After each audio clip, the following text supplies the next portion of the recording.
Friday, the 22nd of May. We're going to spend at least 2 nights here at this campsite on the banks of Lake du Soave. And today we're going to take a walk down to the local town because we need some bread. So we're heading down to the lake and we are going to follow it to the south. The lake is actually fed by the Dordogne. So I think it is actually a part of the Dordogne River. And off to the right, about 3k up, there is a chateau. We'll go and check that out this afternoon or maybe tomorrow. But as I said, on this walk, we are going to hit the lake shores, turn left, and head down to the local town. I can't remember what it's called, so I'll stick it down below. It is a beautiful morning, but given we are up in the mountains, it's not quite yet very warm. But it's certainly going to be cooking later on today. I think 30 degrees is forecast. So we're nicely wrapped up at the moment.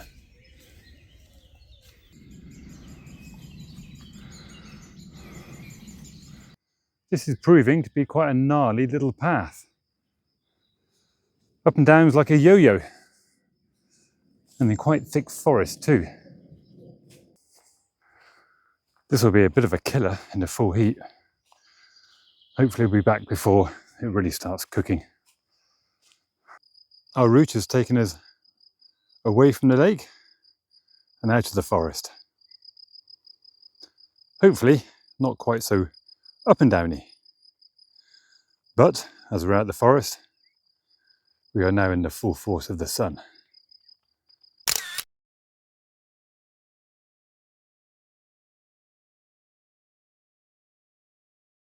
The dramatic increase in road noise would indicate that we've reached the dam.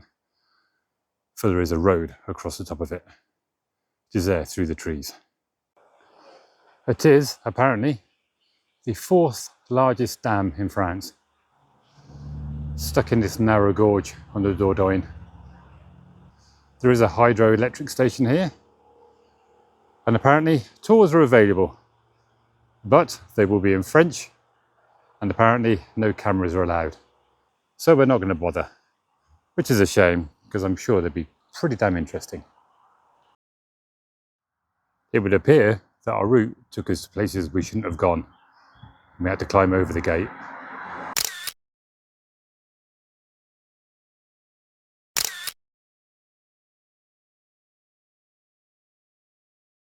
Given the word morts at the bottom of the plaque, I'm going to assume this is the people that died in the building of the dam. Rather sad.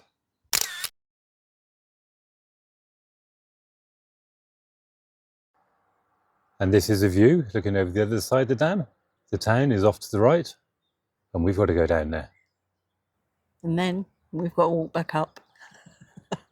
Karen loves climbing. Ooh. Right, let's get on with it before it gets really hot.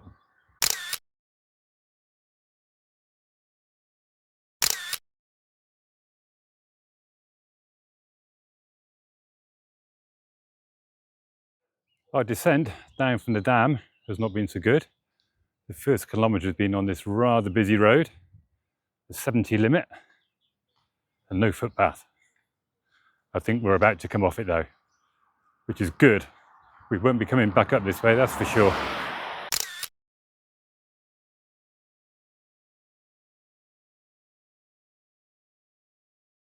It would appear that the town did once have quite an industrial heritage, certainly going up the river back towards the dam.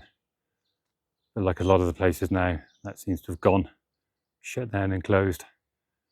And in fact, the town centre is pretty much the same, a lot of boarded up shops, same as the UK really. Although parts have been preserved. We've got this pretty little shopping street. I think there's a square at the bottom where we can get a cup of coffee. Of course, there is the obligatory large church dominating the town.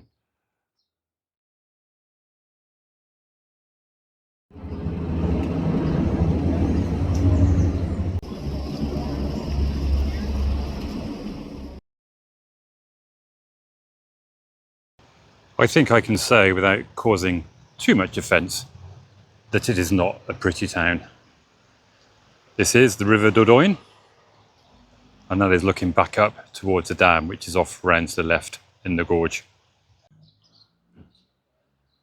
It is much prettier looking downstream.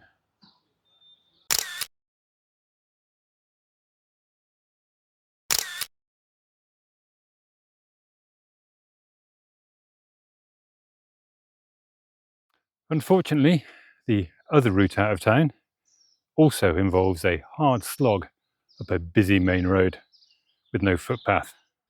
I think we've killed the worst of it now, but we've still got a little bit of a climb behind us. And we're going to take a walk down through the villages to the beach area. Hopefully it'll be downhill soon, because it's been a hard climb. Sweaty Karen. This is a road we've walked up, and we've had to contend with this sort of a traffic. Not in the slightest bit pleasant, and also in the scorching heat. In all fairness, the truck drivers have been pretty good. They give us plenty of room. Just a few minutes away from the main road, and it's like we're in a different world. No road noise, just the birds singing.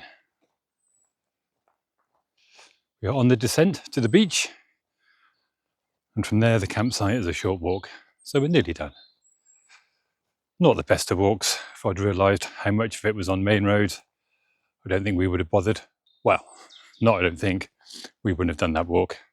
It was actually quite unpleasant. At least on the way in, the section on the main road was only about 1 kilometre. On the way out, I think it was about 4 kilometres on the main road, and 3 of those without a footpath. Not much fun at all. All this just for some bread. The beach, at the beach place behind me, in that little bay, there's not much of a beach.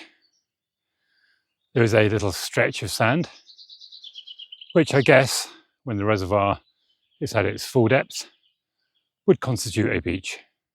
But given the reservoir is probably 5-8 metres below its high point, it doesn't work as a beach.